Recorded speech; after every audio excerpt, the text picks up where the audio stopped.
These scamming doctors are the exact type of people you don't want treating you or anyone you know. Let's dive right into their stories. Number 5. All Tired Out. O'Neill Ron Morris, also known as the Duchess, was a transgender con artist and self-proclaimed doctor who injected various industrial substances into people's behinds in order to give them a bigger caboose. Morris used a cocktail of various substances, including cement, superglue, and fix-a-flat tire inflator, giving new meaning to the term having a flat butt. Morris had already been caught once before for practicing medicine without a license. However, she continued to operate illegally, often using fake names and advertisements to lure customers.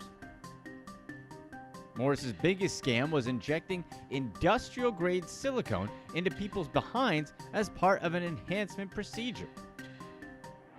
Even performed under a doctor's care, medical-grade silicone is a dangerous substance that can lead to serious health consequences and isn't FDA recommended for beauty fillers. This is also a rare instance where contracting authorities overlaps with the FDA, and they also recommend against using industrial-grade silicone as beauty fillers. Finally, they both agree on something. Morris was injecting her victims with silicone she purchased at her local Home Depot, since they probably had better prices than Lowe's. Dubbed the Toxic Tush Doctor, she was convicted of manslaughter after one of her clients passed from complications stemming from the injections they received. During her trial, it was revealed that Morris had placed ads on sites like Craigslist and Backpage offering, quote, buttocks enhancement services. Her victims would often pay upwards of $2,000 for the procedure. Many victims came forward with stories of how Morris had injected them with the industrial-grade silicone, often without anesthesia. One victim spoke of how she was left with lumps and bumps all over her behind, and another said she was in so much pain that she couldn't sit down for weeks.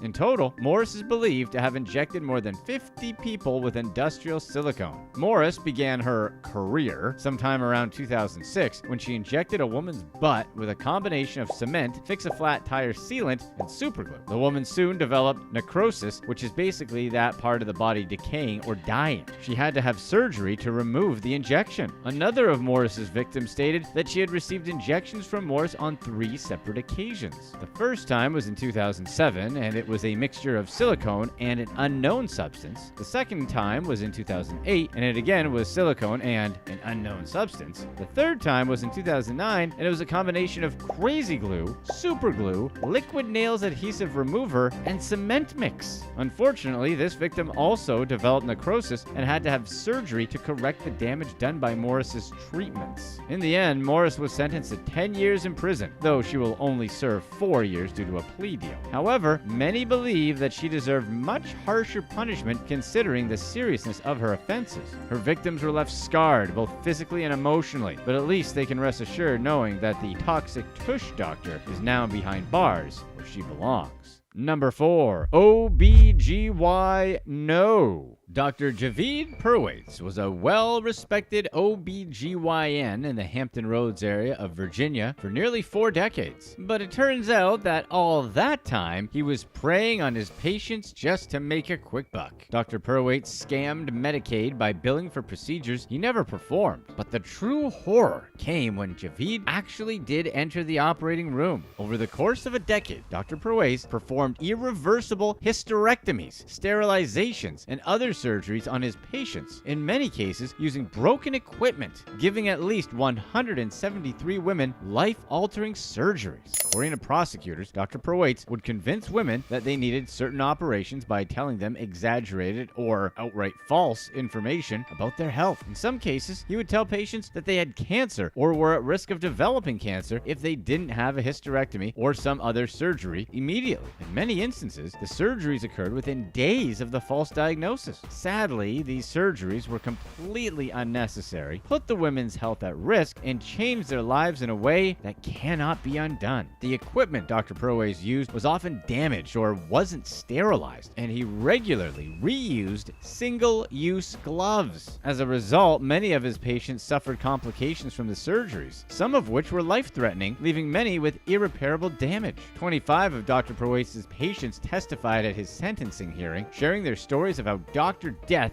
as he'd been dubbed, had ruined their lives. One victim shared a story that on Dr. Proways' recommendation, she had a hysterectomy in order to avoid potential cancer, only to learn that the surgery was unnecessary and that she will never be able to have children of her own. Another victim said she also thought Proways was acting in her best interest when he told her that she needed a hysterectomy as well. She has since experienced a myriad of complications due to Dr. Death's handiwork and now has to take medication to control the symptoms for the rest of her life. Many of the women who testified against Dr. Proways said they kept him as their doctor even after their procedures because they trusted him. It wasn't until they started hearing news reports about his criminal activity that they realized how badly they had been harmed. In November 2020, following an expert opinion which deemed a staggering 52 surgical procedures performed were unnecessary, a federal jury convicted Dr. Proways of 52 counts of healthcare fraud and false statements. In total, Dr. Proways was responsible for over $20 million worth of false and fraudulent billings for both himself and the hospitals where he performed the surgeries.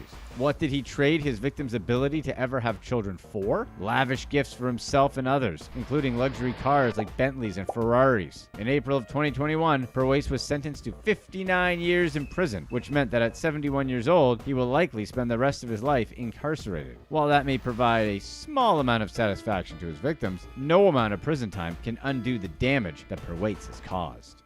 Number 3. Dr. Staged. Dr. Sadie Ribeiro was a pain management doctor and surgeon. He's facing up to 10 years in prison for his role in an insurance fraud scheme that bilked millions of dollars from poor and vulnerable patients. Ribeiro pleaded guilty to 1 count of conspiracy to commit mail fraud and 1 count of conspiracy to commit wire fraud in connection with the scheme. Ribeiro enticed more than 400 homeless and drug-addicted patients to submit to surgeries they didn't need so that he and his partner could take payouts from the insurance companies. Ribeiro is the second person to plead guilty in the case. Adrian Alexander, 77, who owned a litigation funding company that was behind the scheme, previously pleaded guilty to 1 count of conspiracy to commit wire fraud. According to a federal indictment, Ribeiro and Alexander spearheaded an extensive insurance fraud scheme through which participants staged trip and fall accidents and subsequently filed fraudulent lawsuits that enriched both men to the tune of $31 million. The patients, many of them homeless or addicted to drugs, were enticed with small sums of money to participate in the scheme and then underwent unnecessary back surgeries and other medical procedures so that Ribeiro and his partners could collect insurance payouts. Patients were also instructed to receive ongoing medical care and chiropractic treatment from specific medical professionals, usually Ribeiro, under the guise that it was required for their lawsuit cases. In some cases, the defendants even created fake x-rays purporting to show disc herniation stems to justify lumbar spinal fusions on otherwise healthy people as young as 20 years old. This greedy criminal offense not only took advantage of people who could ill afford it, but put their lives at real risk. Victims often had little choice other than to comply so long as they continued to receive benefits like food, clothing, and other assistance. From 2015 until 2018, more than 400 people participated in the scheme, many of them recruited while receiving assistance at homeless shelters around New York City. Many were drug addicts or homeless with mental issues. Alexander typically funded each personal injury lawsuit by loaning participants $30,000 to cover living expenses, court fees, costs related to surgical bills, and other associated costs. Invariably, those loans carried extraordinarily high annual percentage rates, often 100% and upward. As a result, almost all of any settlement or damages awarded went towards satisfying the loan, leaving participants with little or no funds. Ribeiro admitted that he performed close to 200 surgeries on patients who were part of the scheme and also paid kickbacks for patient referrals. In addition to facing up to 10 years in prison, Ribeiro has agreed to forfeit more than $500,000 to the U.S. government and make a restitution payment of nearly $4 million. Ribeiro is scheduled to be sentenced on January 5th, 2023, and Alexander on November 30 of this year. Number 2. Masquerading. Sarah Kane was banned from every hospital in the UK after being caught posing as a doctor twice. Most recently, she avoided jail time by admitting to the charges of impersonating a doctor and theft of medical equipment. Kane had been masquerading as a doctor for some time, even going so far as to post pictures of herself in scrubs on Facebook with captions like, "Work can be a time for pulling faces." Neighbors interviewed after her guilty plea said that they had no idea she wasn't actually a doctor. One close friend described her as a Walter Mitty type, someone who is prone to wild flights of fancy because she was unsatisfied with her life. Posing as a doctor, Kane was seen by 2 nurses who recognized her from when she had been treated there before. She claimed to be training as part of her doctorate, but it quickly became clear that she didn't really know what she was doing. CCTV footage showed her wandering around the hospital for hours before being confronted by staff and eventually arrested by police. When officers searched her house, they found a trove of medical equipment that she had stolen from the hospital, including surgical scrubs, bandages, syringes, and saline solution. Although she avoided jail time, Kane was fined £440. Thankfully, she never interacted with any patients, just walked around the hospitals aimlessly. No harm, no foul? With all these shady medical professionals running around, the only ones we trust are Dr. Dre and Nurse Slim. Number 1. Off-brand. Sine Marie Brand was a bogus cardiologist who was operating in South Africa. She was arrested after it was discovered that she didn't have the proper medical qualifications to be practicing medicine. Brand was accused of advertising for house calls using the information of a registered physician and also issuing fake prescriptions to people seeking medical attention. Brand could have easily put people's lives in danger had they taken the fake prescriptions or listened to her phony medical advice. Luckily, she was arrested before anyone was harmed. Police were first tipped off by a patient who grew suspicious after receiving a prescription from Brand. Brand initially denied any wrongdoing, but soon began to change her story as inconsistencies were discovered, such as claiming an actual residence rather than crashing on a former cellmate's couch. Brand also failed to appear in court for one of the bail hearings, and a warrant for her arrest was issued. On what was expected to be her last bail application, Brand suddenly announced her intention to plead guilty to all the charges against her. Seeing as she pleaded guilty, the judge found Brand guilty on 10 counts of violating medical practice laws and 1 count of fraud. Brand was sentenced to 2 years in prison, and her case has been widely publicized in order to warn the public about fake physicians.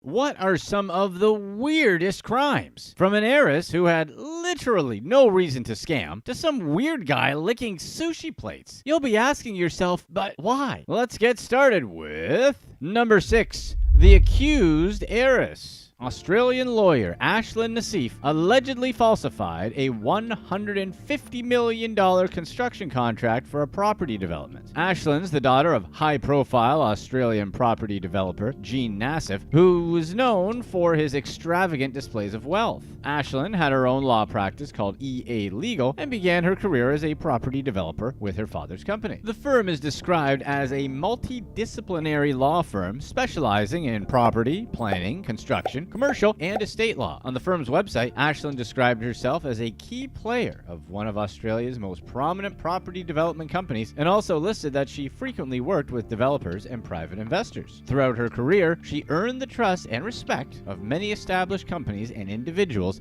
as she was well respected for her ability to help people through complex real estate actions, financing and commercial actions, and property developments. So the point is, she's doing pretty well. Despite her father's fortune, Ashlin wanted more. So she submitted fake contracts to Westpac Bank to meet a $10.5 million pre-sale condition for the Skyview Apartments in Castle Hill, Sydney. These contracts were reportedly used to secure the loan for her father's development company, Toplace, which was constructing the Skyview Towers, consisting of approximately 960 apartments. Ashlin's fraudulent activities occurred over a 3-month period in late 2021, when her actions caught the attention of authorities. The authorities didn't agree with Ashlin's plan, so they conducted an investigation into her operation. They raided 4 properties associated with Ashlin, including her law firm, EA Legal. Authorities also searched Gene Nassif's home and office. After the raids, authorities took Ashlin in for questioning, where they spent hours trying to get to the bottom of what she'd done. She was later charged. Ashlin's father, Gene, posted a supportive message to her on Instagram, along with a video of a child playing on a beach. In his message, he told her to remember that he loves her and that she needs to believe in herself as much as he believes in her. But the video wasn't created by Gene, and the child wasn't his daughter, so there's that. He also stated he would always support her and that he may not be around for the rest of her life, but he would always love her for the rest of his life. That's really nice, but geez, Gene, she's not looking at life in prison or something. Ashlin later appeared in court where she seemed disheveled while facing her fraud charges. During her initial hearing, Ashlin's lawyer clarified that his client didn't receive any financial benefit from the alleged fraud. Additionally, he emphasized that she didn't have a criminal record, was of good character, and was a lawyer of the Supreme Court of New South Wales. Although prosecutors didn't oppose releasing her on bail, the magistrate ordered strict conditions to mitigate concerns she could fail to show at court or interfere with witnesses. The magistrate forced her to surrender her passport, pay $2.6 million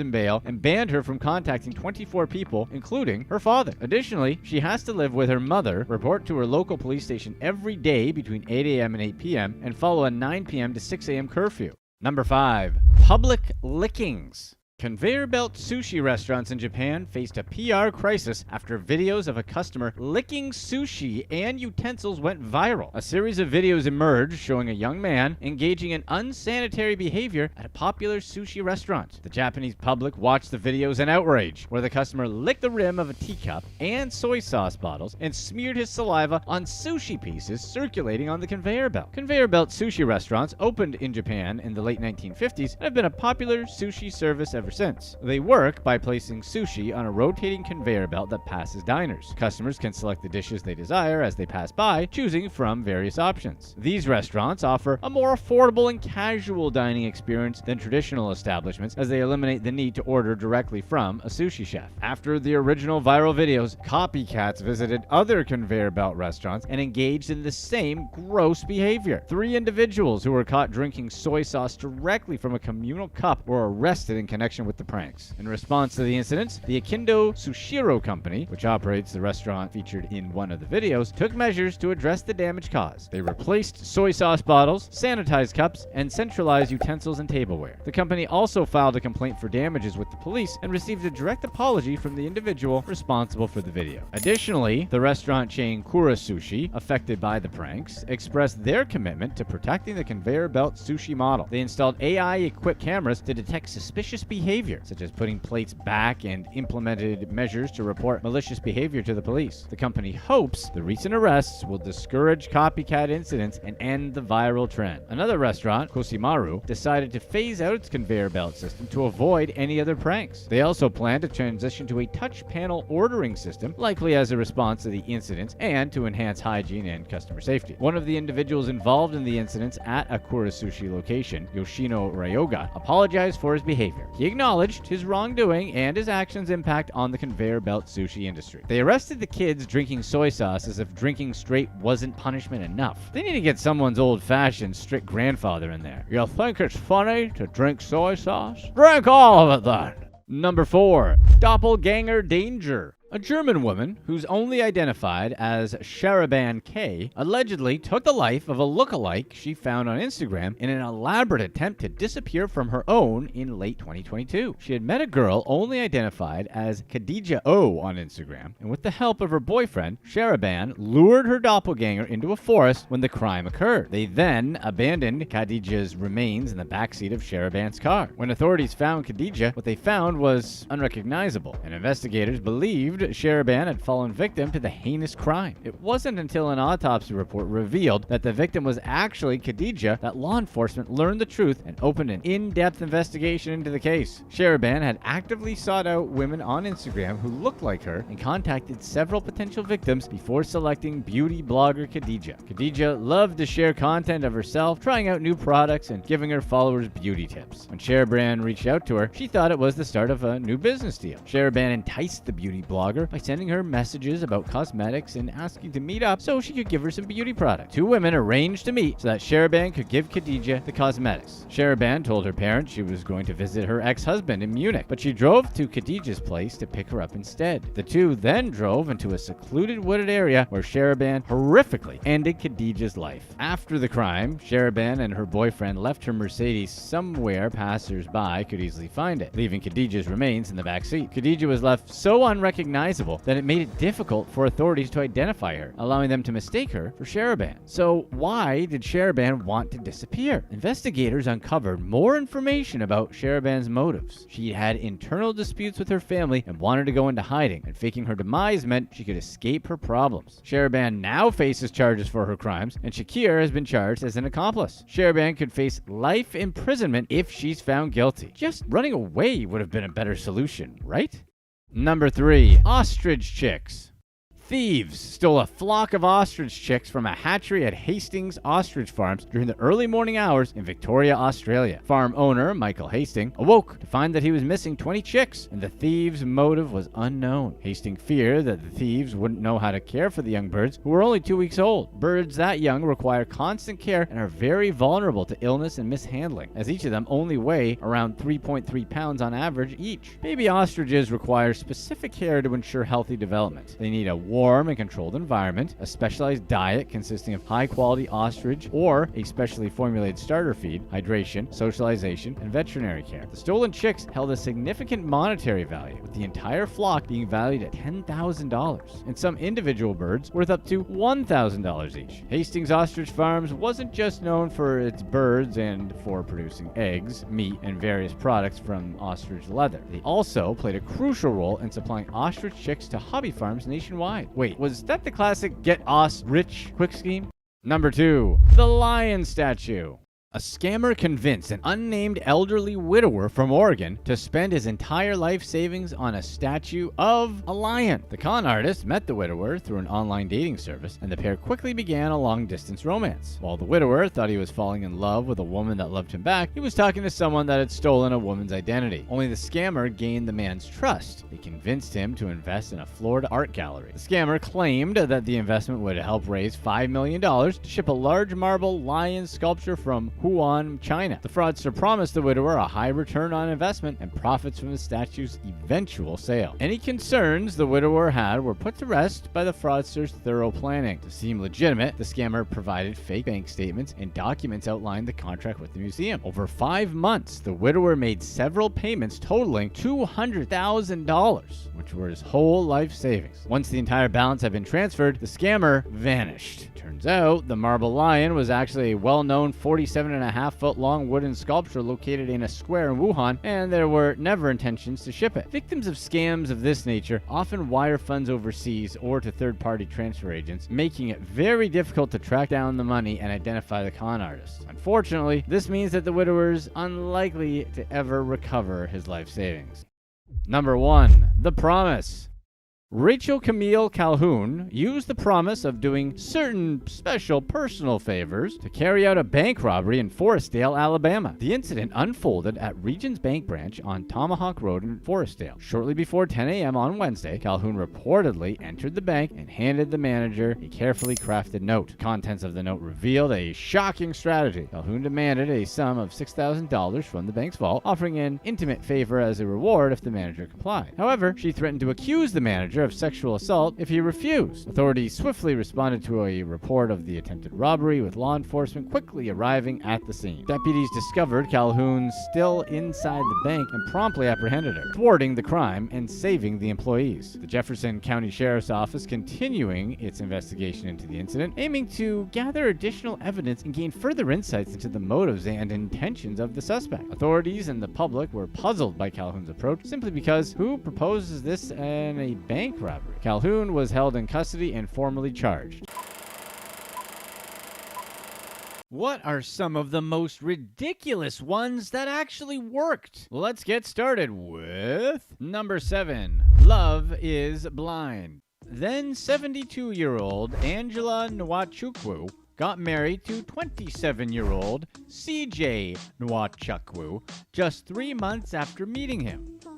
But the age difference and short courting period aren't the only red flags in this story of love. You see, Angela lived in Britain and CJ lived in Nigeria. The couple were thousands of miles apart, and Angela had to marry him on the first day they met back in Nigeria. How romantic.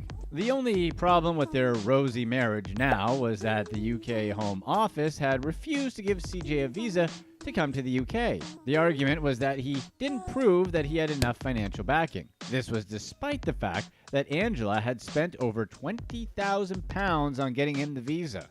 This may look like a fraudulent relationship to you, and Donald Neaty, Angela's ex-husband, agrees. He says that Angela has always been the gullible type, and that it was clear that CJ just wanted to take advantage of her to leave Nigeria. No. He says he hasn't spoken to Angela in over 18 years, and only got wind of her marital adventures with CJ in the papers.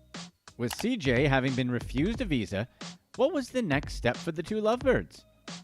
Well, Angela had decided to work towards securing a student visa for her husband. But it was a hard process for them. Applicants at that time were required to prove that they at least have an annual income of £18,600 between them.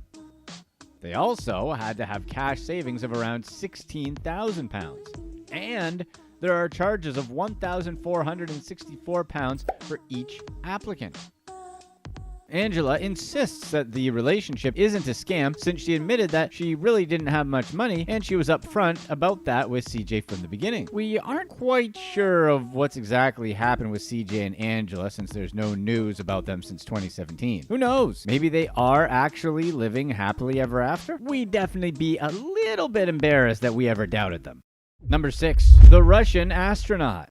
An unnamed man scammed a little old Japanese lady by claiming that he was an astronaut who needed money to return to Earth. In a twist that may astound even the most accomplished comedy writers, this ruse worked and the woman ended up sending our astronaut roughly $30,000. The entire story started with Instagram. This astronaut kept posting pictures of random things in space and said that he worked at the International Space Station. Okay, it's a bit left field, but it's not too ridiculous. His victim met him on the app and explained that he could only communicate on it because the astronauts at the space station had limited access to mobile service. He then got her to message him online, a Japanese messaging app. Online, he professed his love and she quickly reciprocated. He told her that he wanted to settle down in Japan and have a long and happy life with her. There was a problem though. He couldn't do that if he didn't leave the station, and to leave the space station, he needed money. You see, astronauts have to actually pay for the cost of their rocket back and also need to pay landing fees to the country they arrive in, and all of that was out of pocket. However, there was some good news. All of this was actually affordable and just cost thousands of dollars, not millions. Our astronaut's victim loved him so much that she decided to send him the money. Over 5 installments, she sent him 4.4 million Japanese yen, which was worth around $30,000 at the time. But even that wasn't enough. The astronaut kept asking for more money because, as you know, rockets are expensive. But this time, the victim had seen enough. She reported him to the police and was informed that she'd fallen victim to a love scam. Number 5. Trust me, I'm a celebrity.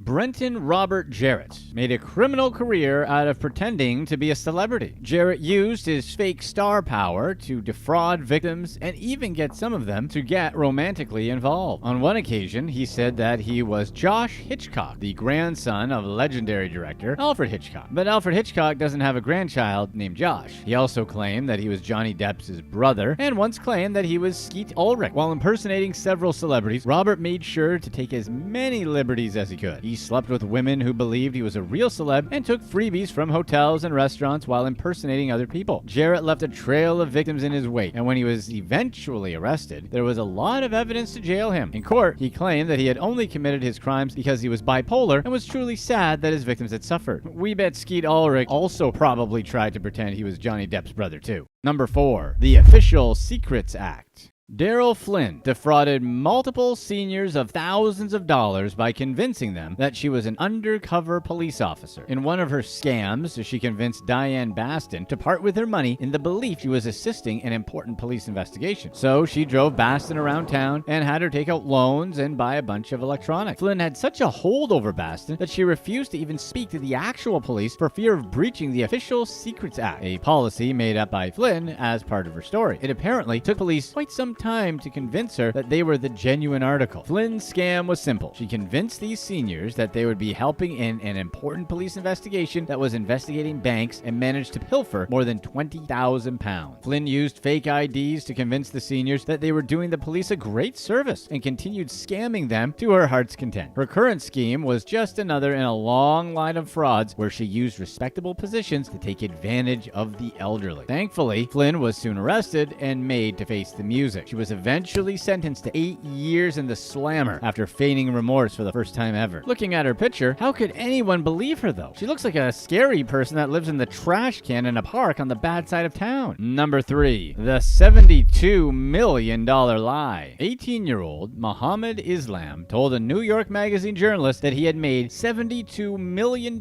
trading stock. It was an incredible story, with one glaring issue. It was a complete lie. In fact, Muhammad hadn't made a single dollar trading stock. But the magazine, who didn't bother to fact-check a teenager claiming to be incredibly wealthy, didn't know this and published an interview with him anyway. The headline said that Muhammad had made $72 million trading stocks during lunch break at school. The story was met with disbelief by everyone, because everyone isn't brain dead. The disbelief was so palpable that the entire case unraveled within just a few days. Before long, Muhammad himself was on CNBC, revealing that his entire claim to fame was fake. He confessed that he had never made a dime from trading and had merely lied about his earnings from trading and investment. But that wasn't what he had told the New York Magazine reporter who spoke to him. He'd played into the whole teenage millionaire trope and had spoken of making $1 million through trading. He even said that some investor was willing to give him $150 million to start a hedge fund. In the defense of the magazine, he'd shown the reporter bank statements showing that he was worth at least 8 figures. These were all pieces of evidence that the magazine needed to base its story on. When the story broke that Muhammad had just been telling an elaborate story, several news organizations picked up on it. So, Muhammad decided to hire a PR firm to manage his reputation. The firm argued that Muhammad wasn't a fraudster and had merely stretched a story and everything had gotten away from him. Since Muhammad didn't really gain a penny from the entire scheme, that may be true. But the fact that Muhammad created evidence to show that he was a millionaire makes us think that he might be a little more guilty of stretching the story than we first thought. So how did this all start if Muhammad had never traded stocks a day in his life? Where did the rumors that he was a millionaire stock trader start? Well, it happens that our man was making simulated trades at a high school investment club. Muhammad's simulated trades were so successful that he made more than $72 million off of them virtually. His numbers were even more impressive than the S&P. But instead of being truthful, he told the New York Magazine journalist that he had made the trades in reality. But people weren't gullible enough to believe his story, and just a little public pressure unraveled his entire tale. And you can almost get how this got away from him, right? You can see how he was like, oh, totally radical, dude. Or whatever kids say today. Oh, that's Gucci, or something. When he found out a big magazine thought his trades were real. Then he did the thing we all wish we had the guts to do, and said, I wonder how far I can take it. We would have chickened out. Instead, he's like, yeah, bro, I made like 72 million or something, bro. Dope. And then the reporter just eats it up without even questioning it. We're not condoning it, so definitely don't take advantage of some gullible major magazine with some insane story that we'd end up covering because it's so crazy. And don't shout us out while you're doing it just so we do a deep dive on you. Totally don't do that. Number 2, the village idiot. Yeah. Arthur Stimpson believed that he had won the lottery, but he ended up being catastrophically wrong. The entire episode started when Stimpson received an interesting email back in 2007. The email was titled, Attention, Notification of Award. The body of the mail told Stimpson that he had won a massive cash prize in the Spanish lottery. The mail listed a number for him to call to claim his prize. When Stimpson called, he was told that he had won £2.7 million.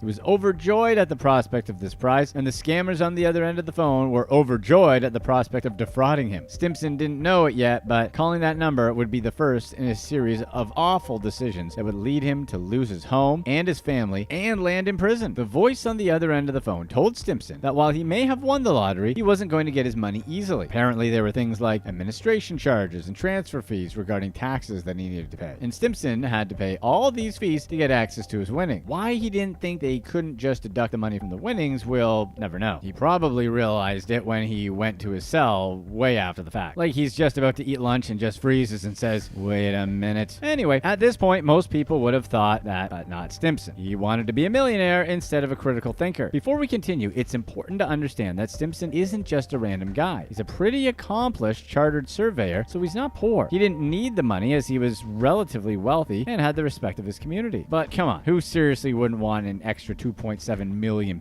Anyway, 2005, Stimson believed the voice and started paying phantom fees for a bounty that had never existed. Total, he paid out $50,000 in fake fees and had nothing to show for it. But the game was only just beginning. Over the next year or so, Stimson would send over $1 million in payments to the scammers. One time, he even put 75,000 pounds in a plastic bag and handed it over to supposed men from the lottery board. The scammers didn't let Stimson rest after taking that first 50,000 pounds. They kept asking for more money in fees and charges, and Stimson didn't see the problem in this, or if he did, he made sure not to mention it anywhere. In due course, Stimson's money ran out and he was forced to start borrowing from neighbors to continue paying. He borrowed 100,000 pounds there, 10,000 pounds here, 50 pounds there, and on until he had borrowed over $1 million to pay the scammers. The most ludicrous thing about this case in particular is that just a few minutes of research on Google would have told Stimson that the lottery wasn't genuine. We mean, besides all of the other shady stuff they had him doing, not making it obvious. Seriously, how did him handing off a bag full of money to some guy like he's buying a ton of contraband not tip him off that something was weird? The bank that the con men used to give the entire scheme legitimacy didn't even exist. A simple Google search would have told Stimson that the so-called Casablanca bank had no digital footprint. Additionally, there was an email claiming that part of the windfall had been deposited at the Madrid branch of the Banca Unicaja Bank. While this bank is real, a Google search would have proven that it was mostly used in fraudulent schemes like this one. Through all this, our man Stimson was determined to get this windfall and paid through his nose for a fake cash prize. Stimson was so convinced of this that he told people that he would pay them 10,000 pounds for every 1,000 pounds he borrowed. He was so certain that the lottery payment would come through any time. You may wonder why he didn't just stop, but it's possible that he believed that he had reached the point of no return. He had simply paid and sacrificed too much to just stop now. He hoped to gamble and pray that the money eventually came through. While it's possible that Stimson did pocket some of the money he was borrowing and use them to pay other debtors, the police believe he gave everything to the scammer. Eventually, Stimson became bankrupt and had to forfeit his house to debt collector. He was arrested and fraud and forgery charges were brought against him. He pled guilty to all of them and was sentenced to 4 years in prison. The scammers were never caught, and since the case has now been closed, it's unlikely that they'll ever face any judgment for defrauding Stimson. Number 1. Internet trolls. Jessica Adelman tried to warn other people about a scam she fell victim to, but was bullied by internet trolls instead. Because the internet only cares about cats. See? That made you happy, didn't it? Jessica had been searching for a flexible online job that would allow her to work from home. But instead of getting a great remote job, she was duped of over 15,000 pounds. The website she saw claimed that people could make money through it by leaving reviews for a large company. But the site also encourages users who signed up to pay money for upgrades. These upgrades came with higher percentages of commission. That was the primary vehicle the site used to scam her. According to Jessica, the site never asked her for payment information, but when she started working, she got a prompt that if she paid 70 pounds, she would make 220 pounds. She was skeptical about the whole thing, but paid the money. Shockingly, she received 220 pounds in return. Unfortunately, the real scam started when Jessica was put under pressure to review package orders, which she had to pay for. Outside that, the website allowed her to pay for an upgrade that would allow her to receive 5 times the commission that she earned. But that upgrade cost 7,500 pounds. So Jessica paid for it, and halfway through her workday, she received another package order that required her to pay 7,500 pounds. Before long, she was given another order that required her to pay 28,000 pounds. That's when she noticed that something was off and she had been scammed. But the story somehow got even worse. When Jessica brought the story to TikTok and told the world about it, she received hundreds of bullying comments. The bullies told her that she was gullible for falling for the scam, and many had no empathy for her. Thankfully, it wasn't all bad. Some people made helpful comments and told her how they had fallen for the same scam. It just goes to show how widespread this sort of scam is. What are some of the strangest things scammers tried to do? Let's get right to it and start with number 5. Faking comas. Fraudster Alan Knight, with the help of his wife Helen, successfully faked a coma for over 2 years before being found out and thrown in jail. The whole scheme was a continuous bid to get out of going to court for defrauding a neighbor. The pair had a supportive community and even some officials on their side until a single determined police detective blew the whole thing wide open. Back in 2011, Alan scammed some 41,570 pounds from his retired neighbor. This amounted to the man's life savings. When the fraud was brought to light and the cops were brought in, Alan suddenly fell ill. Alan's condition got worse and worse with each dodged court hearing. Police tried to bring him in 2 times that were on record, and on both occasions, he checked himself into a hospital over his worsening condition. Helen sold the sob story in sensational fashion, complete with small details. At one point, she even dealt with the media. She drummed up sympathy among the public by going over how her husband can only communicate by squinting his eyes, a gesture she's come to be able to interpret to some small degree. The couple's doctor backed the claim as well. When Helen fed that same lie to their local member of parliament rep, Geraint Davis, he was touched. He wrote a nice letter about the couple to local police. He even went as far as to allege that the locals' actions could be interpreted as police brutality. It didn't take much for the whole arrangement to fall apart around the 2 scammers. Detective Constable Paul Harry began tracking the pair. Eventually, he was able to uncover a mountain of irrefutable evidence showing that Alan had never been in a coma. He turned up eyewitness reports, including those of hospital staff, and even CCTV videos showing Alan Knight up and about, perfectly fine. Many of the videos came from Tesco stores and were obtained by tracking Alan's store loyalty card. The couple were a pair of convincing actors, but were no good at covering their tracks. Egg on their collective faces, the authorities came down hard on the 2 scammers. Helen got 10 months in jail. Alan got 14 months for his latest stunt, along with 4.5 years for the crime he'd been trying to dodge. Number 4. Faking blindness.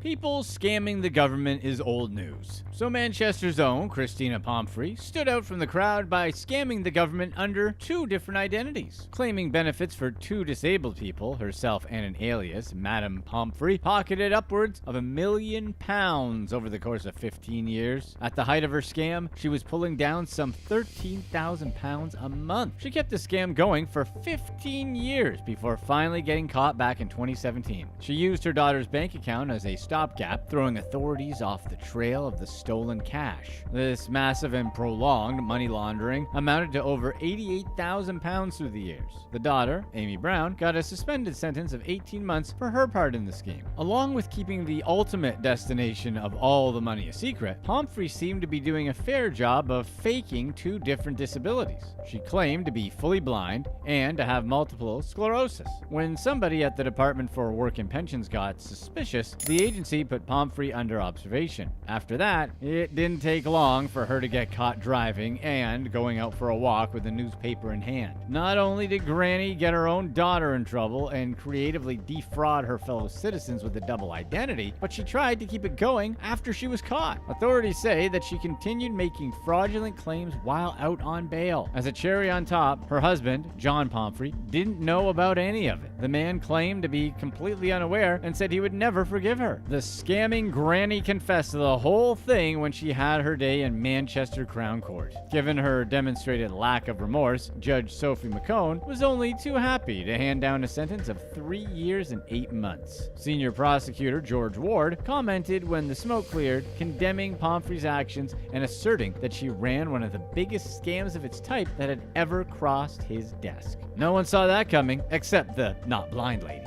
Number 3. Faking cancer. Brazilian woman Camila Barbosa ran a short-lived scam that tugged at family and friends' heartstrings by making them believe she had breast cancer. She asked for donations and held raffles to get the cash for treatment. Yes, we do know that there are plenty of people out there who will lie about having cancer, but not many of them will actually sneak into hospital rooms and stage photos that show them in the middle of receiving treatments. Barbosa was originally admitted to Araujo Jorge Cancer Hospital to get tested for dengue fever, supposedly after she suspected exposure to the virus. Barbosa claimed that these routine tests pointed to a larger problem and led to more tests. Eventually, she came out and told her friends and family that she had cancer, and her early 2022, she began documenting her extended battle with the disease. Barbosa's lies went beyond the surface. One of them was that a doctor had recommended intubation, but she rejected the procedure and signed a document stating as such.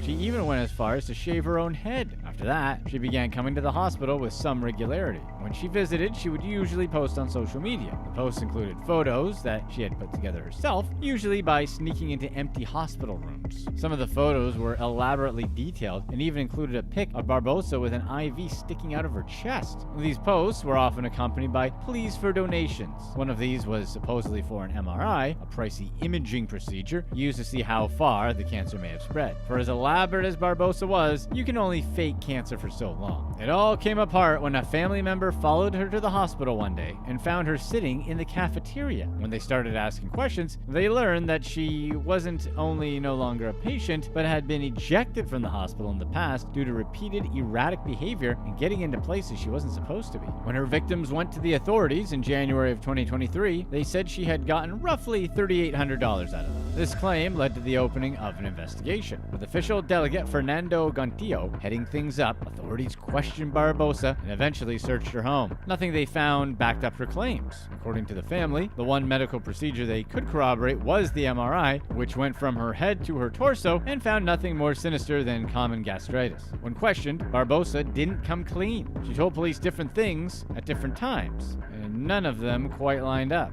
At one point, she said that her treatment had been halted due to her medical records going missing. Another time, she said she had cancer before, gone into remission, and had a resurgence. Obviously, when authorities checked into those claims, they were found to be totally bogus. Despite the numerous crimes committed here, such as perjury and trespassing, the only thing that Barbosa is currently facing charges for as of the release of this video is embezzlement. Given the relatively small sum involved, her punishment for that is likely to be a mere slap on the wrist. Number 2. Food poisoning. Tourists in a new country can be extremely gullible, a fact that Laura Joyce and 7 other British expats used to launch a massive scam involving false allegations of food poisoning. The 8 had a simple yet effective central tactic. They'd convince hapless tourists to turn on establishments that they had stayed and dined at for a quick buck. The unorthodox operation never seemed destined to go far, but the ragtag group and their collaborators got £9.5 million out of 3 area hotels between 2016 and 2017. The partners involved in the scam set up a shell company to funnel profits called Elite Project Marketing SL. Reported details on the front are slim, with authorities having been made aware of only €3,000 of capital. Far cry from the true amounts processed through the fraudulent company. The scam worked by reeling in tourists on vacation in Spain. People who had stayed at area hotels were promised fast cash and the backing of Joyce and Company in return for making false claims of food poisoning. The all-inclusive establishments mostly turned the claimants away. In fact, of those who participated, very few were found to need medical attention in any way. When one of these did strike gold, Joyce and friends helped them to manage their claim and took a hefty portion of what was paid out for themselves. When Joyce was taken to court in 2018, she fed authorities a story about how she simply passed on people's info to process the claims as part of a market research exercise. Naturally, details on what the exercise was for or what would be done with the information were unavailable. A connection was also made with a coaching service that Joyce ran for a short time called Mummy on a Mission. All of that fell apart in court. With others put on trial for the scam facing similar fates, Joyce ended up sentenced to 8 years in a Spanish prison. Additionally, it came to light during the trial that a bar she owned in Magaluf was the scene of an infamous video showing a tourist engaging in lewd acts with at least 24 patrons. This caused a crackdown on the local bar scene, especially in the party capital of Magaluf. That Spanish prison food might end up being a self-fulfilling prophecy, maybe? Number 1. Conor McGregor? Celebrities with criminal records are a dime a dozen, and so are celebrity lookalikes. What about criminal celebrity doppelgangers who are actually criminals? Englishman Mark Nye got a taste of that life when he used his resemblance to professional fighter Conor McGregor to start building an empire of illegal substances, and a routine traffic stop made it all fall apart. We're sure you already know that Conor McGregor is one of the most famous and infamous MMA fighters for his antics inside and outside the ring. In February of 2021, Surrey police noticed noticed a man trying to dump some stuff on the side of the road and decided to check it out. They found a man claiming to be the fighting legend himself. It didn't take officers long to figure out what was really going on. They found business cards on Nye that had McGregor Enterprises on them, along with promising the best substances in Surrey, England. His phone contained texts about his business. When police searched his home, they found a cleaver and a serious stash of boric acid, a chemical that's used to cut contraband. Mark Nye got his day in front of a judge on April 9th. Once he was inside Guildford Crown Court, Nye gave up his fake identity and any hope of escaping responsibility for his crimes. He pleaded guilty to possession with intent to distribute and was sentenced to 2 years and 9 months in prison. Somehow, this contraband peddler has still found himself in less hot water than his more famous counterpart. It seems Conor has done more to ruin their appearance than Nye ever could. Did anyone ever run up to Mark and ask him why his proper number 12 whiskey isn't very good? Multimillionaire Robert Banagino just bought a brand new Mercedes worth $132,000. Before that purchase, Banagino had also bought 2 Florida properties valued at millions of dollars on the very same day. Banagino was a multimillionaire from New York visiting Florida on business in an attempt to help clean up the damage from Hurricane Ian. Banagino decided he really enjoyed Florida, and all that sunlight must have put him in a generous mood, because even after the property purchases and the luxury car purchase, Banagino wanted to do more. He also wanted to do some charitable good in the world, which had the benefit of also being a tax write-off. So he asked where he might make a donation, and the car salesman told him about the V Foundation. The foundation is a charity raising money for pediatric cancer research, a notable worthy cause associated with TV personality Dick Vitale. So Banagino decided to donate $3 million to the worthy cause. The realtor who introduced Banagino to the car salesman, and by extension Vitale, felt that his generosity was a little too good to be true. After a quick internet search, the realtor discovered that Banagino wasn't his real name. Instead, it was Schnepf. She also found out that Schnepf was on felony probation for fraud. The news broke the heart of Vitale, who was deeply moved by Banagino's $3 million donation.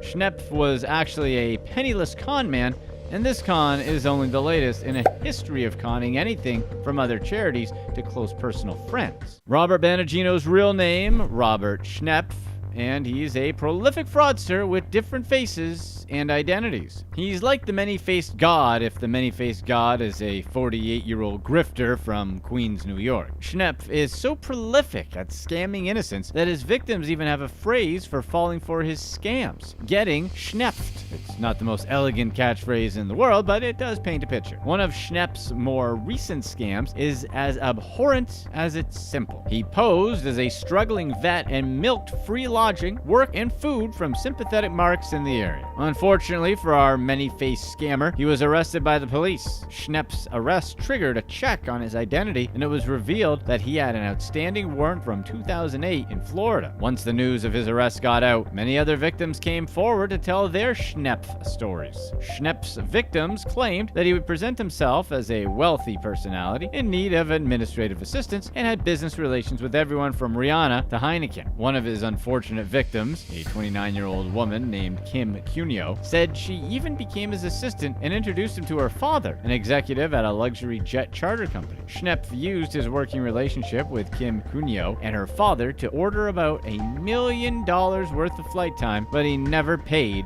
the debt incurred. He also made Cuneo pay for several expensive dinners and bankroll his taste for Newport cigarettes and Red Bulls. According to Cuneo, these expenses totaled about $3,000. Schnepf always gave the excuse that his fortune was tied up and that he would settle his debts once he got access to his money. Schnepf's fraudulent operations were so extraordinary that by 2010, he had an impressive rap sheet that featured 24 liens and judgments in addition to 20 driver's license suspensions. But this was only the tip tip of the conning iceberg. Schnepf first became known to local police after a botched burglary in Florida in April 2009. The warrant for his arrest stated that he broke into a woman's house with the intent to commit an offense. However, Schnepf managed to evade arrest for that charge and returned to New York City to continue his illustrious, fraudulent career. In New York, Schnepf involved himself in many schemes, but perhaps his favorite one was where he pretended to be an ex-Special Forces officer. This lie was a way for him to get shelter, food, and work in the area. But Schnepf didn't just scam for the necessities. He also had some pretty grand schemes as well. He once played the role of a wealthy businessman and got so recognized that he was invited to give a speech at a charity event. At the event, Schnepf promised about $3.5 million to fund a domestic violence shelter in the area. He was also invited to another charity event where he supposedly donated $50,000 right before claiming to be in a movie with Jessica Alba. Unsurprisingly, Schnepf's antics gained him some notoriety. He became so notorious that he even drew the attention of Howard Thompson, the host of a local New York news show named Help Me Howard. The show was hinged on confronting frauds such as Schnepf and helping their victims get some justice or closure. Once Thompson got wind of Schnepf, he began searching. Unfortunately for Thompson, Schnepf was arrested by the police and extradited to face charges in Florida just a couple of days later. No one knows what happened to the burglary case, but Schnepf got released from detention soon after. Instead of just laying low after getting released from custody, Schnepf immediately began scamming someone else. His mark this time was Marcus Matos, a New Jersey resident who paid Schnepf $34,000 to renovate his home. Schnepf tore the home up and fled the scene after a local inspector shut the operation down. Thompson heard about the case and tracked Schnepf down to ask him about it on a segment for a show. Schnepf flat out denied ever taking money from Matos, who was left with a destroyed home and a $34,000 hole in his bank account. For a while, Schnepf's encounter with Howard Thompson generated online buzz, but even that buzz eventually died down. Once it did, our prolific fraudster met a 54-year-old Brooklyn native named Faith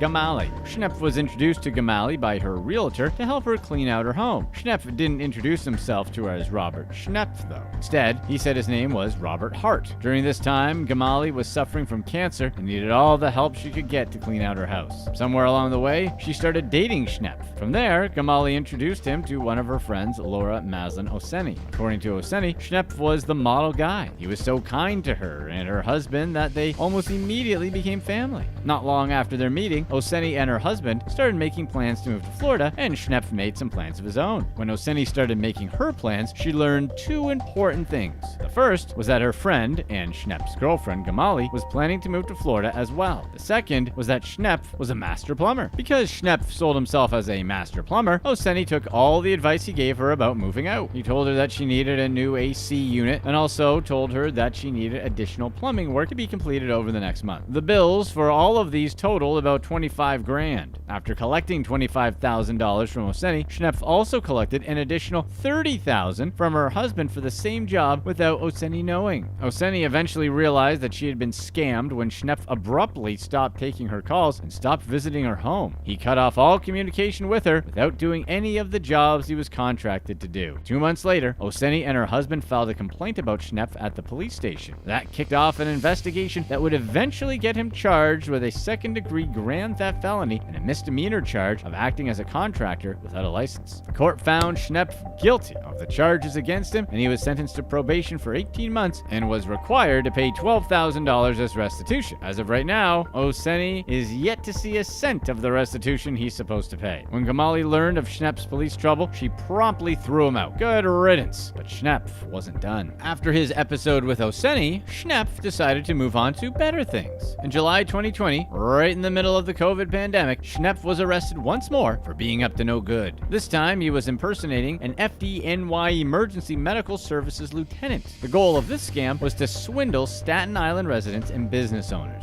Schnepf's scam was simple. He wore the fake uniform and would approach people in public to tell them they violated some code or order. He would then request money to either fix the problem or look the other way. It was a cheap sort of scam, but it was just the sort of petty fraud that Schnepf excelled at. Aside from scamming people who believed he was a genuine FDNY lieutenant, he also used his costume to steal from gas stations. He was fond of gassing his car and taking several items from gas stations. When asked for money, Schnepf would tell the storekeeper that he forgot his wallet at the FDNY station and would be right back to pay. Of course, he never came back. Schnepf was eventually eventually arrested when fire marshals observed him wearing the uniform and acting suspiciously in a public park in Queens. This time he was charged with petty larceny, criminal impersonation of a public servant, and possession of a forged instrument. By some miracle, Schnepf managed to get back on the streets after failing to appear in court for his trial. But this time he had a new name, a new identity, and about $100 million in the bank. Schnepf reached out to a realtor in Florida as Robert Banagino, explained that he was interested in a couple expensive properties. She searched for his name in her realtor database and couldn't find anything about him. Despite that, and not wanting to miss an opportunity for a huge sale, she met up with Schnepf anyway. Schnepf explained that he was in Florida for business as part of efforts for Hurricane Ian relief after the storm had ravaged the state. The first property was a 23,450 square foot plot that was originally listed for $18 million. After visiting the owners of the property, about $1 million was knocked off the asking price. Once the deal was underway, he immediately asked to see another property. This time it was a Mediterranean-style lakefront mansion just steps from Myakka River State Park. While the realtor was preparing papers for that property, Schnepf mentioned that he would also love to get a Rolls Royce. This made the realtor reveal that her father owned a Mercedes-Benz dealership. At the dealership, Schnepf decided to buy a Mercedes. After purchasing the vehicle, he asked the owner of the dealership where he could donate a couple of million for tax purposes, and that's how he got to know Dick Vitale. Schnepf promised to donate $3 million to Vitale's charity, the V Foundation Pediatric Cancer Research Institute. This naturally made Dick Vitale ecstatic, as he's passionate about eradicating pediatric cancer. Soon after Schnepf made his pledge, the realtor who had arranged his property purchases started feeling uneasy about the whole business. So she decided to conduct exhausting research into his person and discovered that Robert Banagino was none other than Robert Schnepf, the shape-shifting fraudster. She quickly alerted the authorities, and Schnepf soon found himself in police custody again. But would anything stick? If you're enjoying this story, definitely stay right on this video to watch our previous release about the serial scammer who scammed everyone around him. This time, Schnepf couldn't run from the law. He was charged with 1 count of fraudulent use of fictitious personal identification information. He was also charged with larceny and with engaging in a contracting business without a license for the Useni case. Schnepf pleaded guilty to the first charge. He then made an open plea for the next 2 charges. In the end, he was sentenced to 4 years in prison for the first charges and the second 2 charges. The sentences are supposed to run concurrently. In court, Schnepf claimed that he did all his scamming while he was under the influence. He also said that his addiction was the reason he spiraled out of control. Schnepf then claimed the realtor in the scam that finally did him in was in on the whole thing. Apparently, he had just signed the purchase documents as a favor to her, and she had met him at a bar. The judge didn't take kindly to those excuses and sentenced Schnepf anyway. Cases like Robert Schnepf seem to be a dime a dozen, and there's no real easy way to detect their frauds. Building close relationships is how these scammers operate. And sadly, these scams only work because people are generally good, trusting, and wanting to help. So, should we just stop helping others for fear of being scammed? Is that the only real way of protecting ourselves? The world is already a harsh and uncaring place, and living in a world where we only watch out for ourselves will make it more so. We do good and run the risk of being taken advantage of, or we stop and guarantee that nothing will ever get better. There's always going to be bad actors doing what they can to misbehave. So, be cautious, believe it when you see it, get it in writing if you can, and verify claims when possible. Most of all, never stop being the change you want to see. The world needs it. What are some of the most curious excuses scammers give on why they did what they did? Let's get right to it and start with number 5. Any other excuse. Santuan Antonio Davis from Georgia lied to his employer by claiming he tested positive for COVID. Davis lived with his mother and claimed she was exposed to someone that tested positive for COVID-19 and expressed his concern for her well-being. He texted his supervisor to warn him that his mother developed symptoms overnight and they were waiting for her test results. Then he texted his boss again, saying he had a fever and eventually that he and his mother tested positive for the virus. His employer asked him to send a medical excuse letter. As a result, Davis's employer had to shut down the plant for sanitation and place several other employees on paid leave while they quarantined. It ended up causing the company to lose over $100,000. The company's human resources manager reviewed Davis's medical excuse letter and found indications of fraud. It stated Davis was discharged before the COVID-19 pandemic began in November 2019, didn't have a signature, and didn't appear to be on formal letterhead.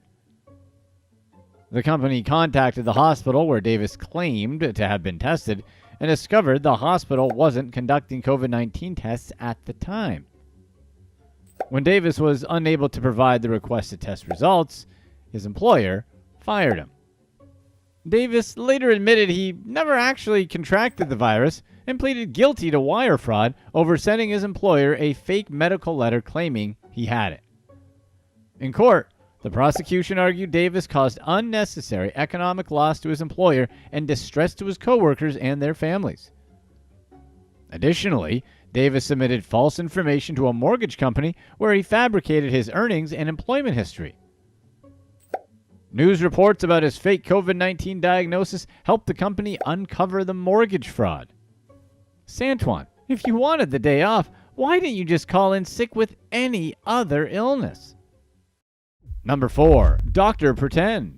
Zolia Alemi pretended to be a psychiatrist despite having no qualifications and practiced medicine in the UK for over 22 years, making over $1 million throughout her career. Alemi initially registered in Britain in 1995 when she conned the medical community into believing she obtained her qualifications from the University of Auckland in New Zealand. She took advantage of a section of the Medical Act that allowed medical graduates from Commonwealth countries such as New Zealand to skip exams and rigorous document check. Why bother with rigorous checks? It's only healthcare. Alemi tricked the General Medical Council, known as the GMC, into granting her registration as a doctor. She then worked for various medical trusts across the UK. Although she claimed to have earned her qualifications at the University of Auckland, she never completed the 6-year Bachelor of Medicine and Bachelor of Surgery course. She also failed her exams before arriving in the UK 3 years later. Alemi's forged documents weren't issued by the University of Auckland and had several grammatical mistakes.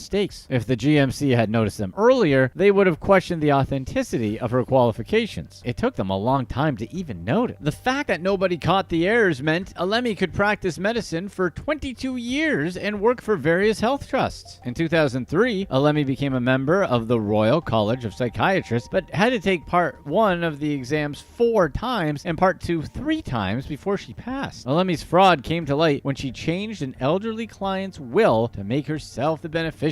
Gillian Belham met Alemi at a dementia clinic in February 2016. At the time, Belham was 87 years old and in a vulnerable state. Alemi seemed to grow close to Belham, but within 4 months of meeting Belham, she redrafted her will and fraudulently applied for power of attorney. In the rewritten will, Alemi wrote out the charities Belham included in her old one and excluded her extended family. Belham was childless, and Alemi was set to inherit one of Belham's 2 homes and planned on holding the money from Belham's main property in a trust to benefit her grandchildren. Alemi also would have inherited $360,000. It wasn't the only time Alemi tricked people into handing her money. She also stole bank cards and tricked 2 other women into providing signatures they thought would be used for another purpose. The GMC removed her license to practice as a doctor in November 2018, and the Royal College of Psychiatrists terminated her membership within days of learning of her forgeries. Alemi initially denied her charges of 13 counts of fraud, 3 counts of obtaining a pecuniary advantage by deception, 2 counts of forgery, and 2 counts of using a false instrument. Alemi was found guilty of 4 fraud and theft charges after a week-long trial at Carlisle Crown Court, where she received 5 years in prison. She pretended to be a psychiatrist for 22 years, and not one actual Royal College psychiatrist noticed? Maybe they should change their name to the Royal Free Online Certification of Psychiatrists, so the name will be a bit more accurate.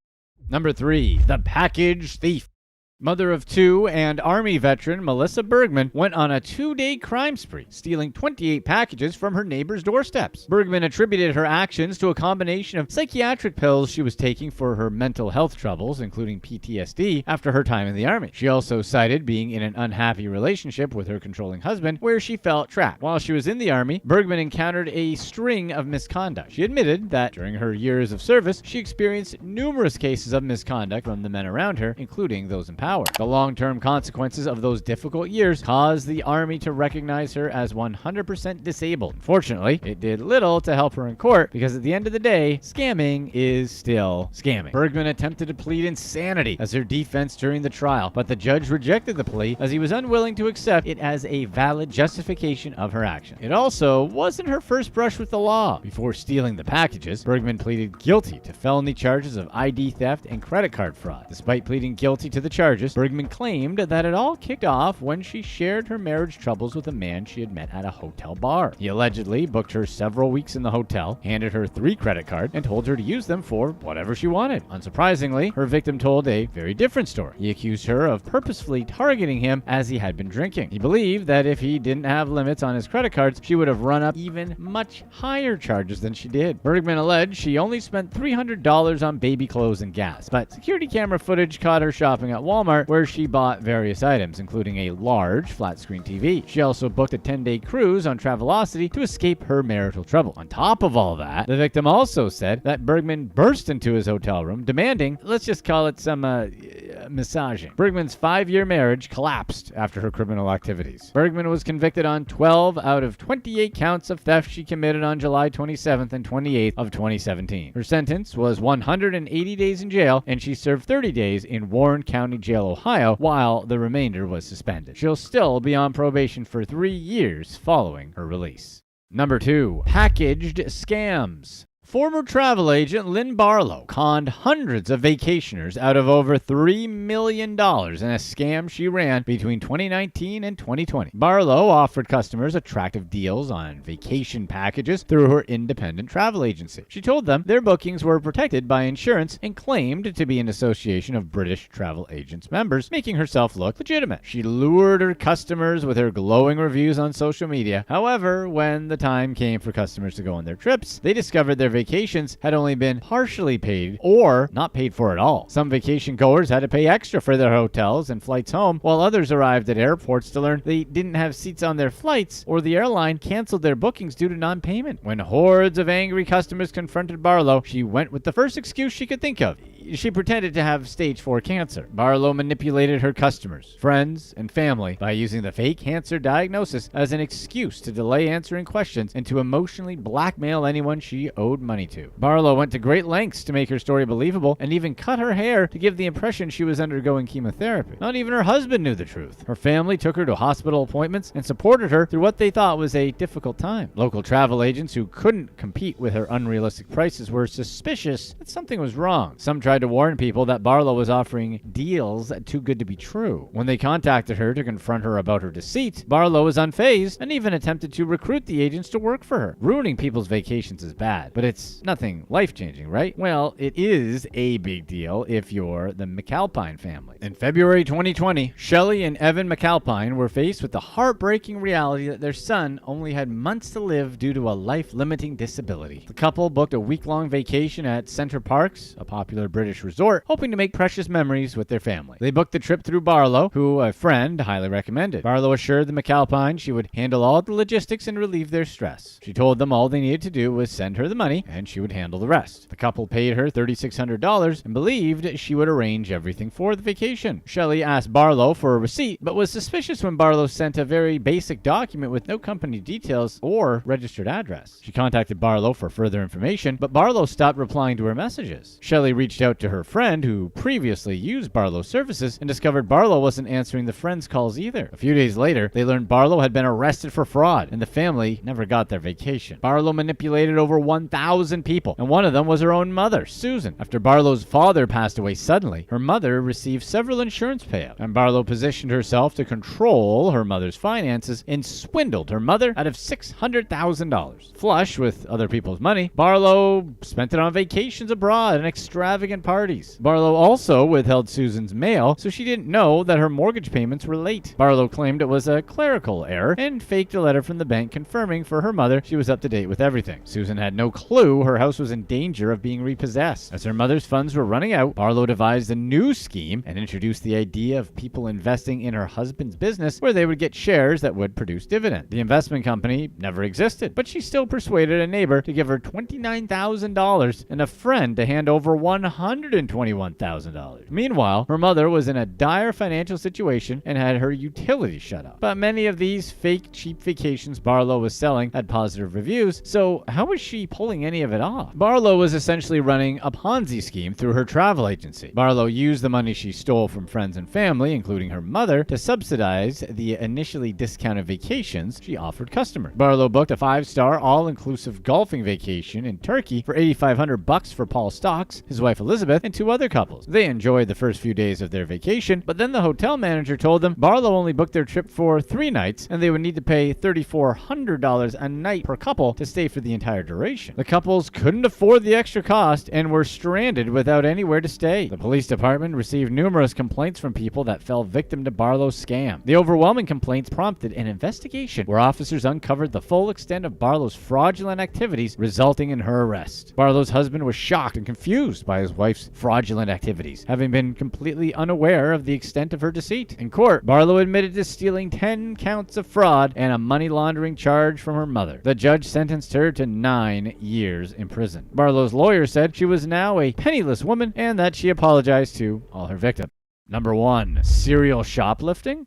Sophie Hunter Brown, an IT specialist at an elementary school, stole groceries from Asda, a popular British grocery store. Hunter Brown repeatedly stole groceries by using a self-checkout machine, inserting her card, and removing it before the payment was processed. Store employees knew her well due to her repeated thefts and displayed images from security camera footage all over the store's break room walls. Her crime spree ended when she appeared on the popular cooking show Come Dine With Me, where contestants host dinner parties and compete to win a cash prize. The network ran a repeat episode of the show where she was recognized. Hunter Brown told police she turned to crime because she couldn't afford to feed herself, even though in her episode of Come Dine With Me, Hunter Brown bragged about going out every night and made it seem like she was financially comfortable. She also was likely making a good salary considering her position. Hunter Brown had a hearing at the Education Workforce Council to examine her excuse for walking out with the groceries. She claimed she was unable and unsure how to work the self-service machines and it was a simple accident. But since she was an IT specialist and not a toddler, no one believed it. Hunter Brown then claimed she lied to the police in her statement because she was too busy for a court hearing. Aren't we all, though? The council found her explanations unconvincing and gave her a reprimand for 2 years. The council ultimately didn't fire Hunter Brown, but Asda, the grocery store chain, banned her from all their locations. She thought she had problems feeding herself before.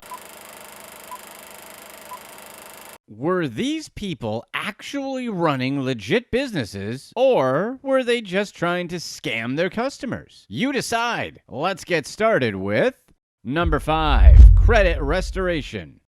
A Harris County woman scammed financial institutions out of $3.3 million with her business, Rose Credit Repair.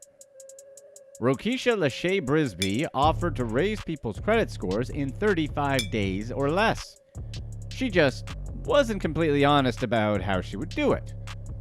Between November 2019 and March 2022, Brisby filed around 133 false reports to financial institutions, including Ally Financial, Nevada West Financial, Discover Bank, First Credit Union, and others.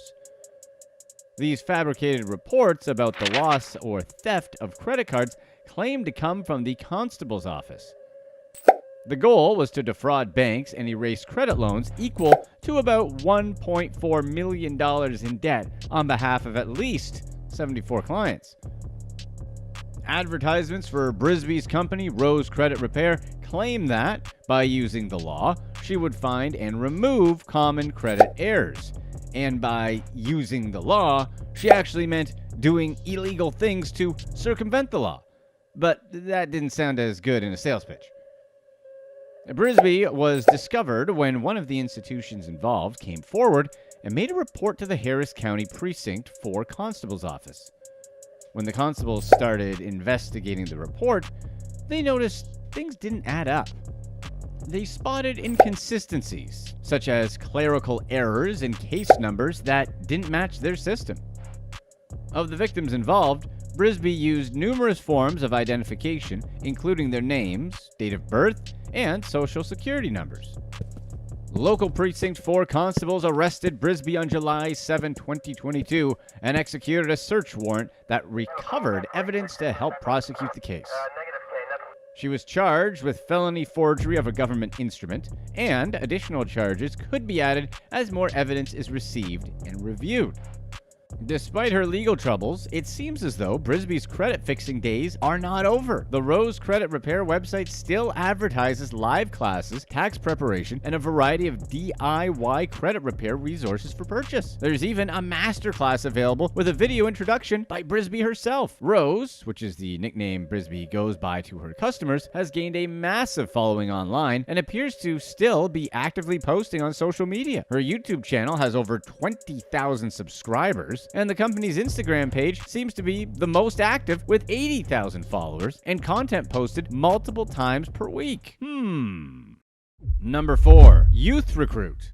A Devon con man who created a bogus charity collection scam has been jailed for 4.5 years. Jamie Montero stole more than £40,000 from members of the public by scamming people into thinking he was collecting for sick children, war veterans, and the homeless. His scheme involved employing young people to collect cash donations in buckets on the UK streets of Devon and Cornwall. The phony organization, going by Youth Recruit Limited, sent teams of collectors to numerous towns and cities begging for money. Afterwards, they would reconvene back at their home base in Newton Abbot and divide the money between themselves, with Montero taking half of the cash for himself. None of the money ever actually went to charity. Unless you count Montero as a charity, then a good portion went to charity. During the trial, it was revealed that Montero exploited a loophole in the law that allows businesses to operate on the street without a license, claiming the employees were selling periodicals for money and the collection buckets were street tills. But according to the judge, while this would be acceptable for a legitimate business with written content like a magazine, the materials Montero produced at home were more of a prop, much like Montero himself.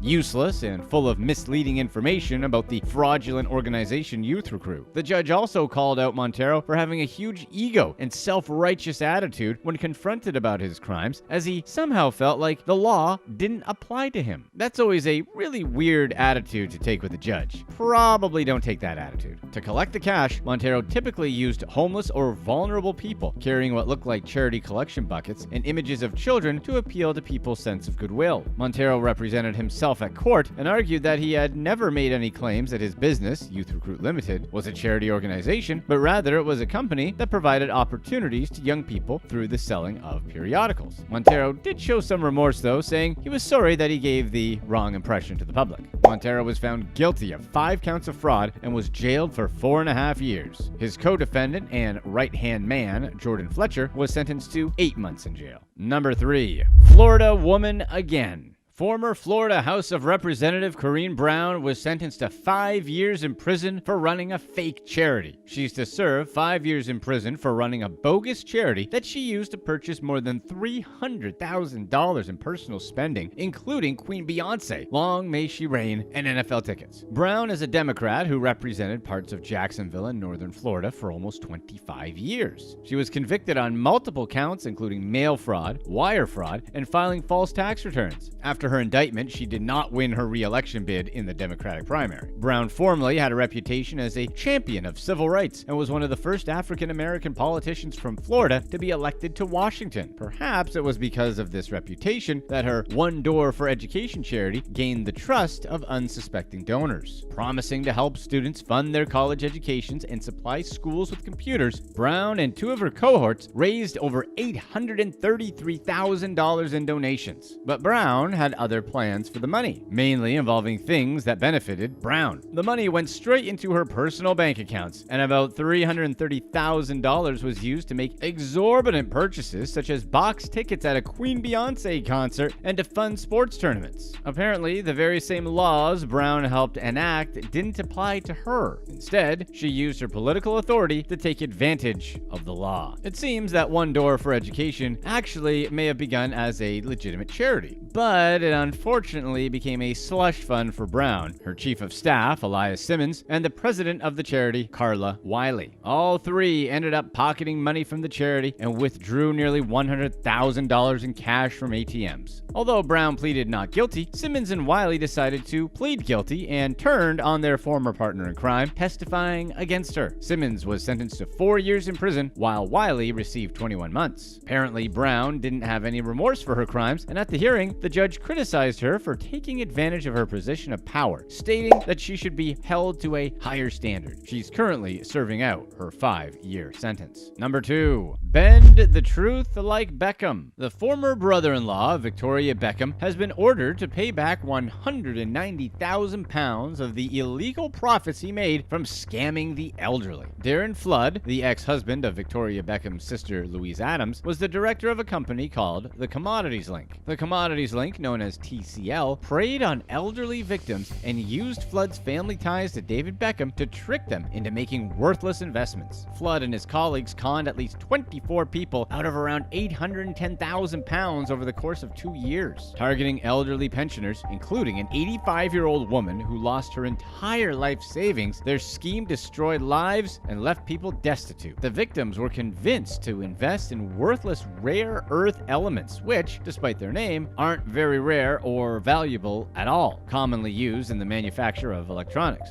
Flood and his colleagues used fancy cars and expensive London dinners to wine and dine the potential investors, while name-dropping to capitalize on Beckham's celebrity. The Beckhams haven't been found to have any connection or knowledge of the use of their name for this purpose. The hero of the story is a bank manager in a NatWest branch in Woking who alerted Surrey police of a potential issue after an elderly customer tried to send £100,000 to a company that had connections to TCL. Flood was convicted of conspiracy to commit fraud by false representation and jailed for 2.5 years. 6 others were sentenced to a combined total of more than 20 years in prison for their crimes. 5 of the 7 men convicted, including Flood, have been ordered to repay the victims a total of £370,634.80, split between them, some paying as little as £10. Flood was ordered to repay the highest amount, over £190,000. According to Matt Durkin, detective inspector and head of the Surrey Police's Economic Crime Unit, seeking a confiscation order to repay the victims was a difficult process but worth it due to the severity and nature of the crime. Number 1. Really private label. Long Islander Lindsay Castelli Bullock was busted in a $40 million scheme to pass off cheap garments as designer clothing. She surrendered to authorities after being accused of ironing designer labels onto clothes and passing them off as Gucci, Chanel, and Prada. She now faces charges of trademark counterfeiting in the 2nd degree. The products seized by detectives would have sold for $40 million had she not been caught. On October 4th, 2022, Nassau County detectives raided the store where they found 22 printers that were used to create fake labels. These labels were then allegedly heat-sealed on garments with an iron to make them appear to be legitimate designer pieces. Detectives also found knockoff items of clothing and jewels Bullock is said to have falsely passed off as being genuine. But the scam wasn't only happening at a brick-and-mortar retail shop. Bullock also founded a Facebook group for selling her counterfeit items called Shop Linnies. The group had over 5,000 members.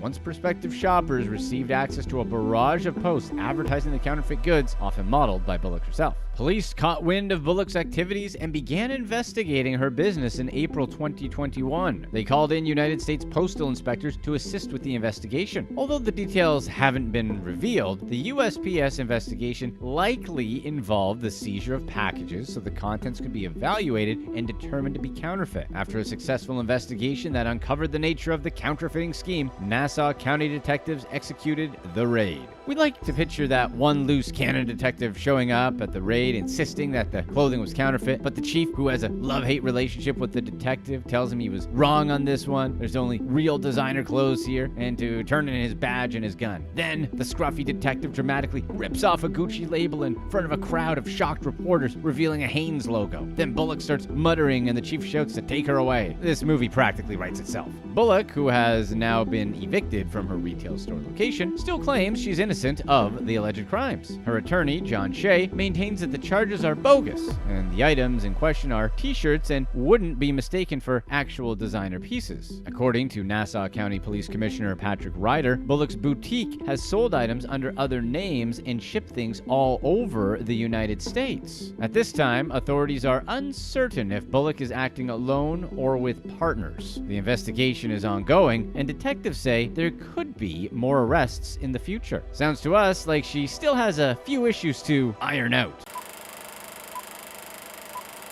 They had money, or they had jobs, or they had both. Did they really need to do these crimes? Let's start it off with number 4, Breaking Bad.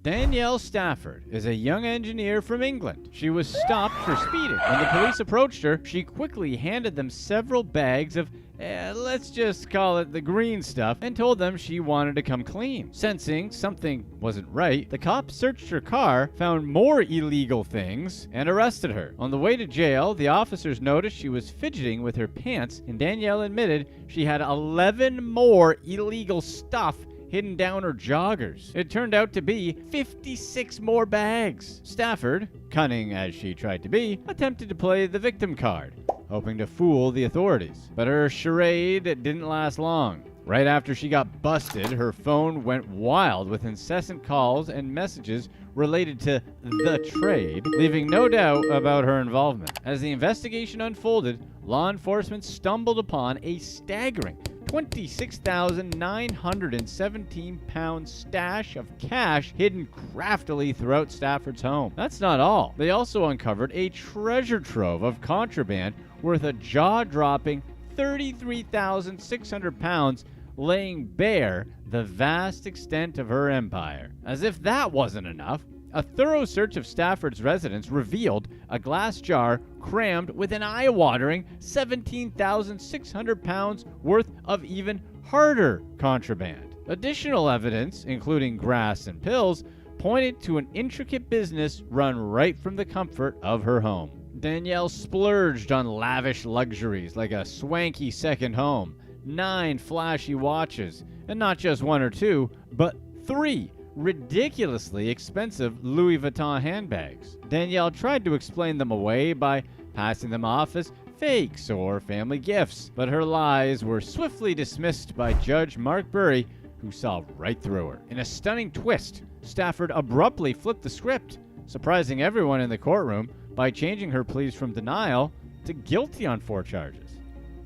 This sudden turn of events injected a fresh dose of intrigue into an already riveting case. Desperate to shift blame and save her skin, Stafford pointed fingers at a shadowy figure from Liverpool, trying to paint him as the mastermind behind her sprawling empire. But wait, there's more! Stafford had another outrageous tale to tell. She spun a wild story, insisting that her family had a strange habit of stashing wads of cash all over their house instead of trusting banks. And guess who they trusted with safeguarding all that dough? You guessed it, none other than Danielle herself. During the trial, the prosecution revealed that Stafford had evolved from a lowly cannabis peddler to a high-profile Class A dealer. Her ability to fly under the radar had allowed her to amass considerable wealth. However, her luck finally ran out, and they handed her a sobering 7.5-year prison sentence. Danielle's decision to go all Walter White is strange, since being an engineer meant she likely wasn't hurting for money. Maybe she should have stuck to driving trains instead, so she could get back on the right track. Number 3, the valedictorian crime boss. Joel Ortiz was a promising college student who was high school valedictorian. He was a brilliant young man with a bright and promising future. But Ortiz had different ideas about his future, and he employed his charm and ingenuity to orchestrate audacious heists by stealing over $5 million in crypto. According to an investigation conducted by Vice Motherboard, Joel employed various techniques to gain access to his target's phones. One method was SIM swapping, a ploy where he would impersonate his victims and convince phone carriers to grant him control over their numbers. SIM swapping opened the door to a treasure trove of sensitive information, allowing Ortiz to seize control of bank accounts, social media profiles, and other digital assets. Victims would find themselves locked out of their lives, while Ortiz reveled in the spoils of his ill-gotten gains. But SIM swapping was just one weapon in Ortiz's arsenal. He delved even deeper into the realm of deception with the port-out scam.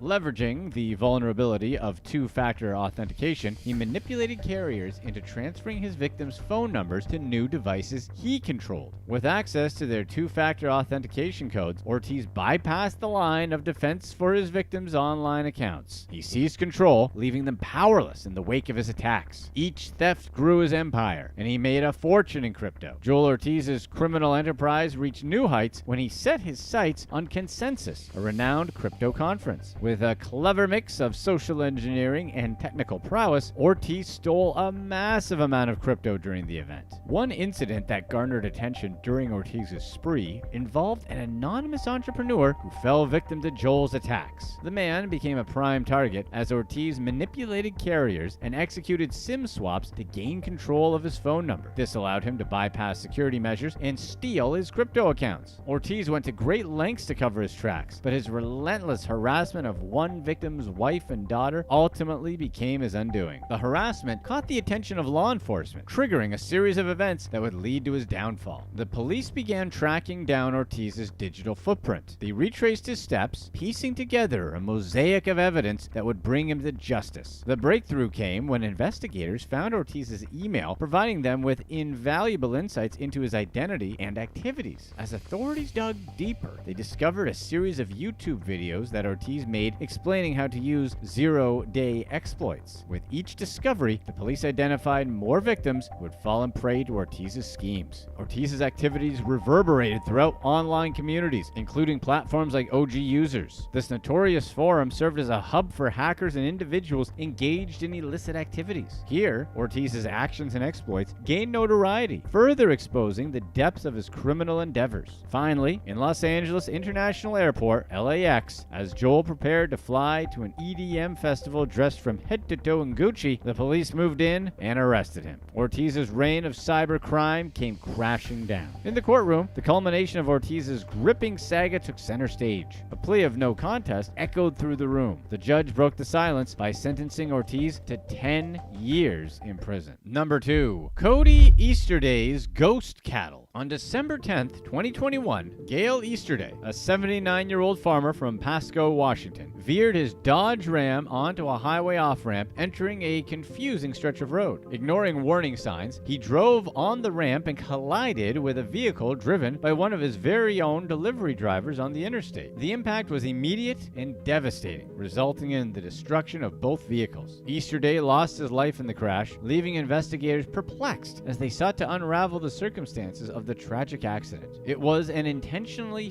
fatal crash, and the news sent shockwaves through the tight-knit community surrounding Easterday Farms. Initially, nobody had any answers, but the devastating truth soon emerged. Gail's son Cody had orchestrated a colossal cattle fraud, selling hundreds of thousands of non-existent cows. Cody's elaborate scheme, which he saw as a lifeline for the struggling farm, quickly unraveled, leaving financial ruin. The troubles that plagued Easterday Farms were far from simple. The weight of financial burdens, mismanagement, and bad bets had pushed the farm to the brink of collapse. Suddenly thrust into the spotlight, Cody faced the daunting task of saving his family's legacy from complete ruin. The once proud community now found themselves grappling with doubt and regret, their association with the Easterday name tarnished. Cody's plight was further complicated by his dealings with Tyson, a powerful player in the cattle industry. Tyson's influence loomed large, making it an uphill battle for Cody to salvage what was left of his family's farm. Amidst the mounting challenges, a massive invoice arrived from Tyson, casting a dark cloud over Easterday Farms. This invoice represented a staggering financial burden, exasperating the farm's already crippling debt. The sheer magnitude of this financial blow threatened to push Cody and his farm to the edge of oblivion, intensifying the obstacles he faced. Ranching itself is a complex and demanding endeavor, managing livestock, navigating unpredictable market conditions, and contending with the fickle forces of nature are all inherent complexities of the trade. Such challenges demand profound knowledge, experience, and resources to navigate successfully. Yet, the system was rigged against Cody from the start. The cattle industry's structure, with its intricate web of contracts, pricing mechanisms, and market dynamics, heavily favor corporate behemoths. The playing field was tilted, leaving farmers like Cody vulnerable to exploitation and manipulation. Despite his tireless efforts, Cody found himself pitted against overwhelming odds within this skewed system.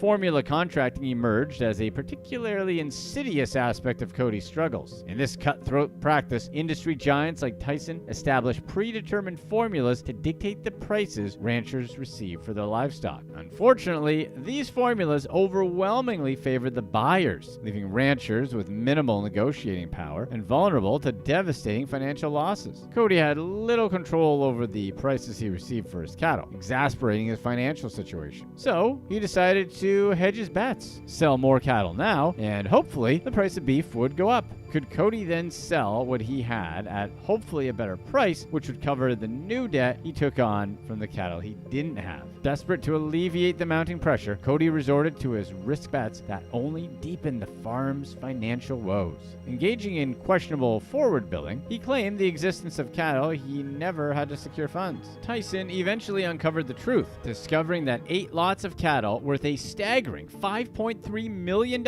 were nothing more than vapor. Cody admitted to invoicing for non-existent cattle and even for feed that was never provided. Sadly, it was the revelation of this fraud that led to the elder Easterday's tragic decision. The downfall of Easterday Farms reverberated far beyond the confines of its gates, impacting employees, the local community, and the agricultural industry at large. Job security became uncertain, and the loss of this once reputable family-owned operation sent shockwaves through the local economy. Cody's story epitomized the uphill battle faced by small-scale farmers in an industry heavily skewed toward corporate giants. The repercussions of Cody's actions were immense, amounting to a staggering $244 million bilked from Tyson. He now faced the full weight of legal consequences, pleading guilty to charges of wire fraud. As Easterday Farms grappled with severe financial strain, they were forced to sell their cherished ranch to repay their mounting debts. Cody's personal journey, following the legal proceedings, may remain shrouded in privacy, limited to those directly involved. However, it's clear that his actions and far-reaching consequences, penalties such as 20 years in prison, hefty fines, and the burden of restitution awaited him. Rebuilding his reputation and financial stability will prove to be an uphill battle as the shadows of his crimes loom large.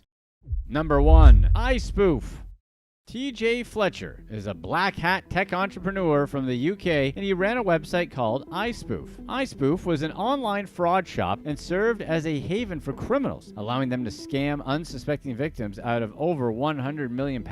With the assistance of iSpoof's tools, fraudsters could disguise their phone calls, making them appear as trustworthy institutions like banks, tricking innocent people into emptying their hard-earned accounts. Fletcher's exploits were undeniably lucrative, as iSpoof raked in over £3.2 million in Bitcoin. Fletcher himself walked away with the majority of Bitcoin at approximately £2 million worth of Bitcoin at the time. At its peak, iSpoof had 59,000 users, with callers armed with the website's tools, targeting up to 20 unsuspecting victims every minute. However, it was in the UK and the US where the majority of these calls hit their mark. The scale of the operation is mind-boggling, with an estimated 200,000 individuals falling victim. TJ Fletcher's criminal record only added to the severity of his actions, with 18 convictions for 36 charges. Throughout the trial, it became clear that Fletcher lacked empathy for his victims. His expressions of remorse were nothing more than a facade, driven solely by regret for being caught rather than a concern for the damage he caused. Unveiling the operation behind iSpoof was no small feat. The Metropolitan Police embarked on an investigation dedicating 700 days of work to dismantle the website and bring its architects to justice. Finally, in a November arrest, Fletcher was apprehended and he pleaded guilty to 4 charges, encompassing the creation and supply of fraudulent materials, encouragement of criminal activity, possession, and transfer of illicit funds. As the gavel struck, Judge Sally Cahill delivered a resounding message. She highlighted the experiences endured by victims and the impact it had on their lives. With the sentence totaling 13 years and 4 months, the judge sought to reflect the gravity of Fletcher's offenses. TJ Fletcher, a mastermind in his own right, displayed a remarkable level of intellect throughout his criminal career. It's evident that his capabilities extended far beyond scamming, as he possessed the mind to pursue other ventures. However, instead of using his intelligence for positive things, Fletcher made the unfortunate choice to become a scammer. Click to watch one of these next videos. Let us know in the comments section what you'd rather do: gamble at the casino or day trade stocks.